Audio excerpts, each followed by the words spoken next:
Terima kasih kesempatan kepada Pak Ketua untuk saya memberikan sedikit renungan. Kenapa dikatakan sedikit? Karena waktu kita terbatas. Siswa biasanya hari Jumat, kecuali DD ya, ada ekstra kurikuler, atau mungkin mereka juga ada ekstra kurikuler, mungkin berbeda dengan sekolah yang lain. Karena sekolah yang lain itu ada pramuka, kalau mereka mungkin ada latihan apalah di DD. Alkitab katakan, pergunakanlah waktu yang ada karena hari-hari ini adalah jahat.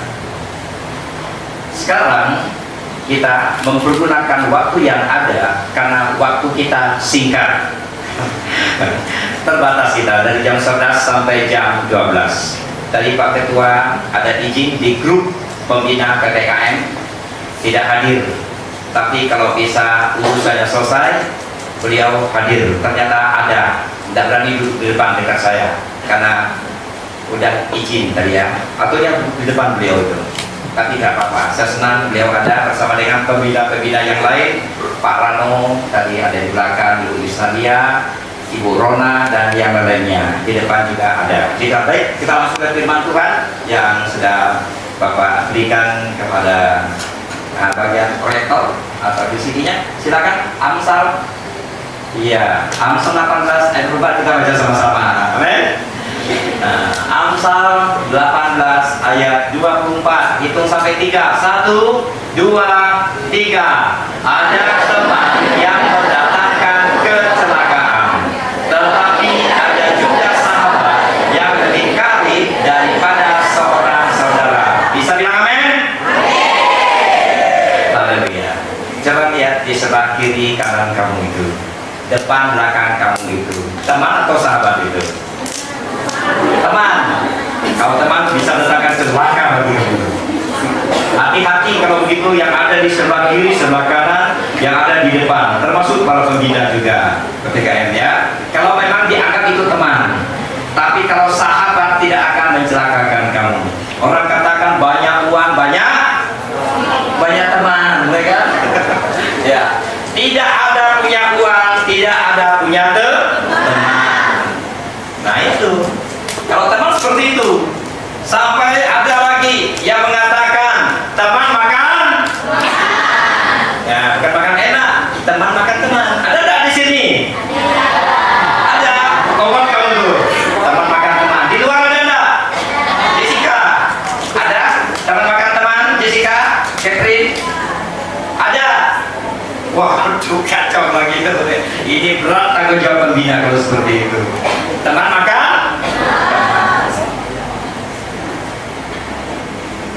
Tidak ada yang mengatakan sahabat maka sahabat tidak ada. Yesus pernah berkata, aku mengatakan kamu adalah sahabatku. Tetapi 12 murid Yesus ada satu tidak mau jadi sahabat Tuhan Yesus. Siapa namanya? Yudas itu ada dua. Yudas? Oh Yudas peot, memangnya tidak ada di sini. Bukan Yudas peot, Yudas Iskariot.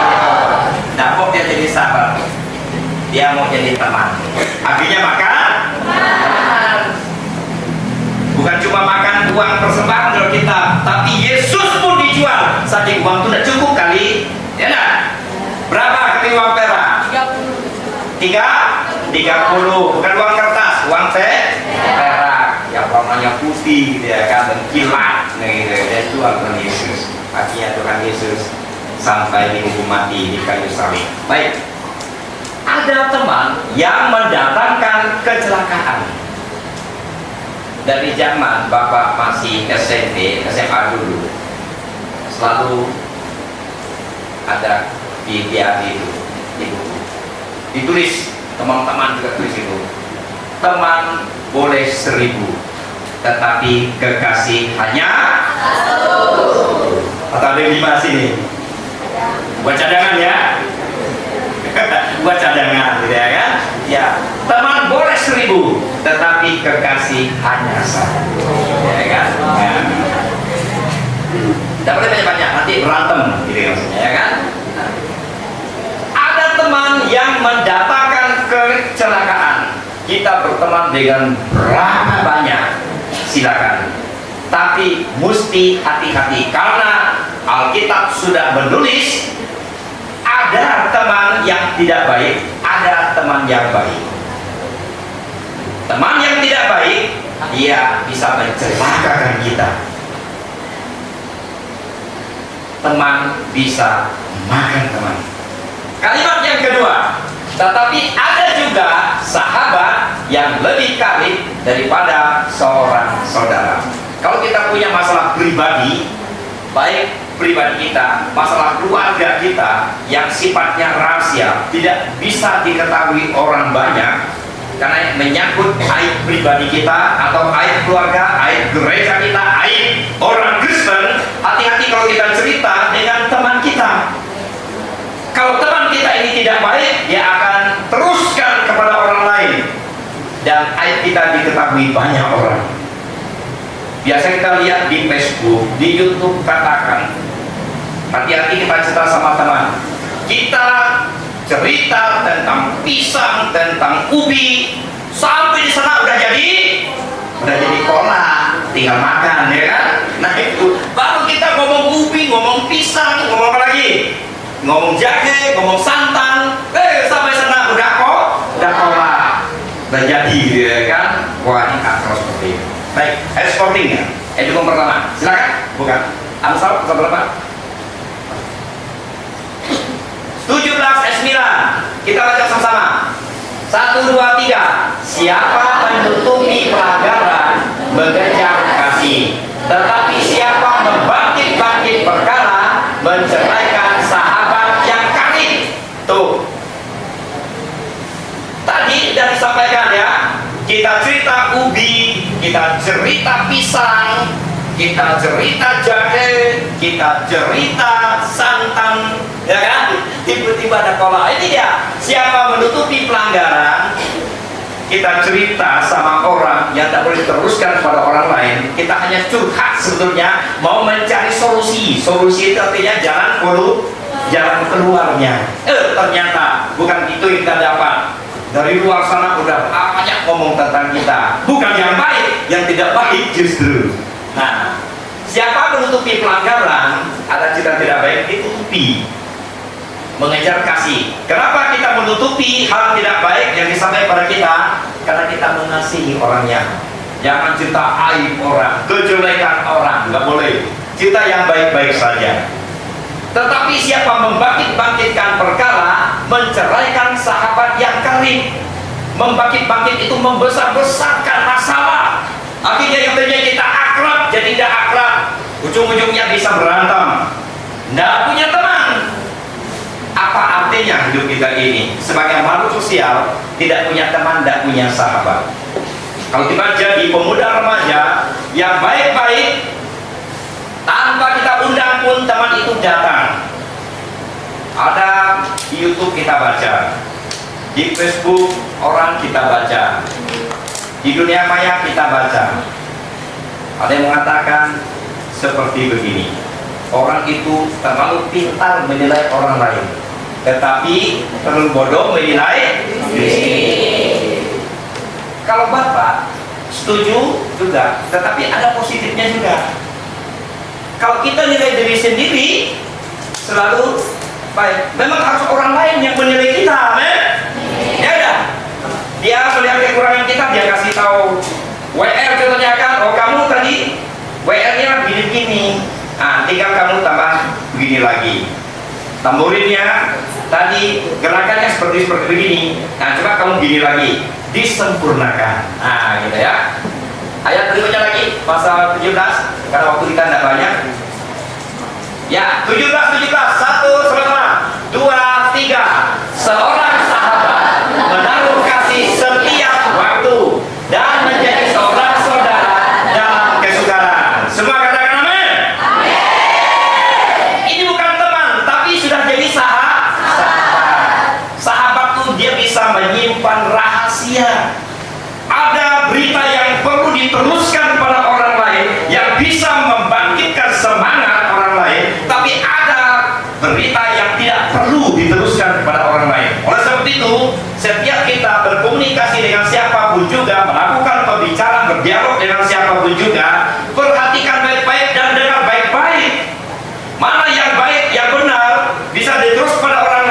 yang mendatangkan kekuatan serta berkat pada orang lain, teruskan itu. Tetapi yang tidak perlu, jangan. Itulah namanya sahabat. Amin. Bisa menyimpan rahasia. Hidup kita ini pun misteri, rahasia. Sekarang kita siang ini jam 12 kurang 10 menit. 1 jam ke depan kita tidak tahu. Hanya bagi Tuhan tidak ada yang rahasia. Kita serahkan hidup kepada Tuhan. Seorang sahabat menaruh kasih setiap waktu.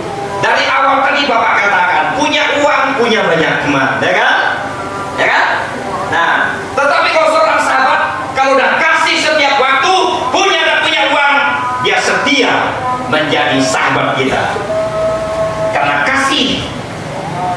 Seorang teman kalau kita sakit, belum tentu dia mau menjenguk kita. Tapi kalau sahabat waktu kita sakit, dia datang kepada kita, menjenguk kita atau besuk kita. Betul? Nah, kan seperti itu. Terus sahabat ini menjadi seorang saudara dalam kesukaran, bagaikan saudara kandung. Padahal kita beda bapak ibu dengan mereka, tapi dia mengasihi kita seperti mengasihi saudara kandungnya sendiri. Nah, cari seperti itu. Tadi dia lihat depan belakang kiri kanan, teman atau sahabat itu? Masih teman ya. Nah, mulai hari ini, besok dan selanjutnya, jadikan kiri kanan depan belakang itu sahabat. Berikut lagi, sepertinya tidak banyak nih. Lupa. 1 Samuel 18. Sip. Bapak baca sendiri ya, karena banyak ayat ini. Ayat 1 sampai 5. Ketika Daud habis berbicara dengan Saul, berpadulah jiwa Yonatan dengan jiwa Daud, dan Yonatan mengasihi dia seperti jiwanya sendiri. Daud dengan Yonatan, persahabatan mereka tidak bisa dipisahkan. Biarpun Saul punya masalah besar dengan Daud, tetapi Yonatan, anaknya Raja Saul, Raja Israel yang pertama, tidak mau ikut-ikutan bapaknya membenci, mau membunuh Daud, tidak mau. Biarpun orang tua kita, saudara kita, kalau dia salah, jangan dibela. Apalagi teman kita, kalau salah, jangan dibela. Berikan dia masukan, biar dia menyadari kesalahannya, menjadi orang yang baik-baik. Amin. Lanjut lagi ya. Dan sudah tadi ada selesai belum? Oke, itu ada apa? Pada hari itu Saul membawa dia, Daud maksudnya, dan tidak membiarkannya pulang ke rumah ayahnya. Lanjut, ayat 3. Yonatan mengikat perjanjian dengan Daud karena ia mengasihi Daud seperti dirinya sendiri. Yesus pernah berkata, dari 10 hukum Taurat, Yesus singkatkan menjadi 2. Yang pertama, kasihlah Tuhan Allahmu dengan segenap hatimu, dengan segenap jiwamu, dan dengan segenap akal budimu. Yang kedua, kasihlah sesama manusia seperti dirimu sendiri. Dari 10 hukum Taurat itu, Yesus singkatkan menjadi 2. Nah, dilihat Yonatan mengikat perjanjian dengan Daud, bahwa dia berjanji mau mengasihi Daud seperti mengasihi diri sendiri. Kalau dia mau bunuh Daud, lebih baik dia bunuh diri sendiri. Kalau dia mau membenci Daud, dia harus benci dirinya sendiri. Kalau saudara, nah, kayak bapak ini ya. Kalau pemuda remaja, Pak Ketua, kalau pemuda remaja mau membenci temanmu, benci dirimu sendiri. Orang kita harus seperti itu, karena kita punya hukum kasih. Tapi kalau kamu mengasihi diri sendiri, kasihlah orang lain juga. Amin. Kalau membunuh orang lain, bunuh dirimu sendiri. Sama dosanya, tidak masuk surga. Yudas Iskariot bunuh diri, masuk surga tak? Tidak ada kesempatan dia pertobatan, sudah mati duluan. 4. Pak Ketua, kalau kelamaan gini ya, saya langsung stop. Lama? Oke, lanjut. Yonatan mengikat perjanjian dengan Daud karena ia mengasihi dia seperti diri sendiri. Lanjut, 4. Siap-siap. Ya, waktu kita. Yonatan menanggalkan jubah yang dipakainya sebagai bukti dia mengasihi Daud. Dia berikan jubahnya kepada Daud dan memberikannya kepada Daud, juga baju perangnya sampai pedangnya, panahnya, dan ikat pinggangnya diberikan semua kepada Daud. Tuh, dia tidak mau Daud mati karena musuh.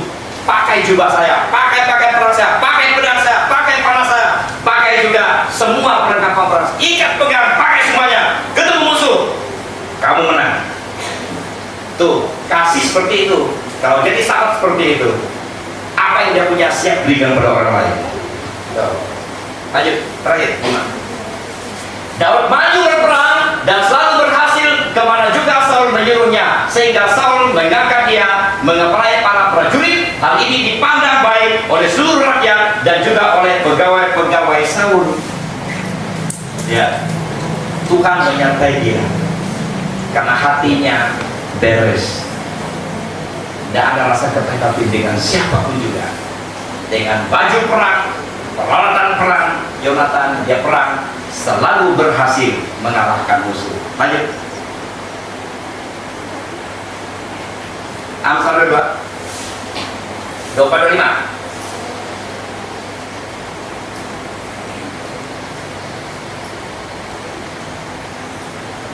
Bukan 23. Iya. Jelas kan ya? Beda. Ya. Sama-sama. Amin. Ayo di luar. Ya, bisa lihat. 1. Kata-kata teman situ. 1, 3. Jangan berteman dengan orang yang lekas kusar. Jangan bergaul dengan seorang pemarah. Ada dari sini cepat panas, cepat marah. Ada dari sini.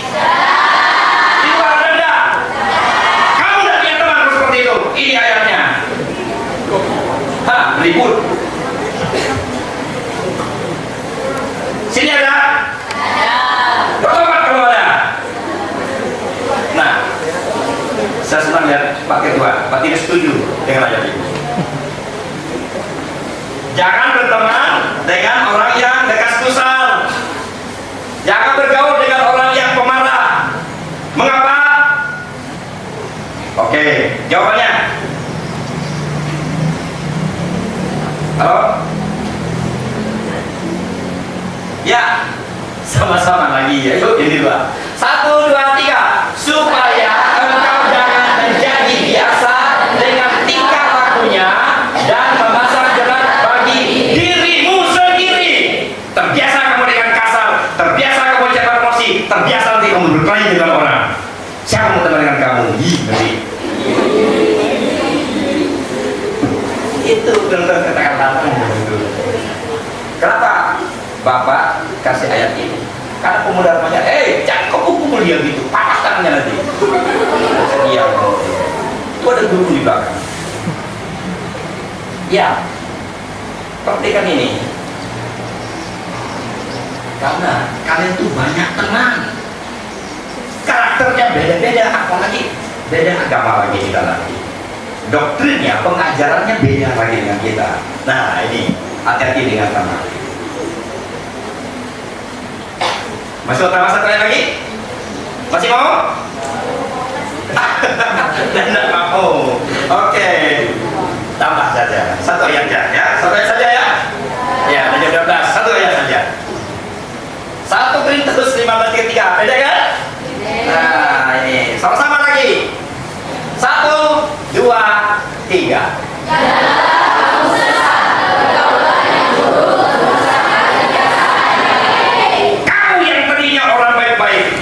Bergaul dengan orang jahat, jadi jahat kamu. Ayatnya itu, ya kan? Nah, jangan kamu sesat. Kalau kamu bergaul dengan orang jahat, sesat nanti kamu ikut tersesat nanti, kan jadi orang jahat itu. Halo, yang di luar nih, gimana nih? Bisa dengar suara Bapak di sini? Ada Pak HP? Wah, tidak terjawab ya. Ini ayatnya 1 Korintus 15 ayat 33. Ya. Janganlah kamu sesat, bergaul yang buruk, merusak kebiasaan yang baik.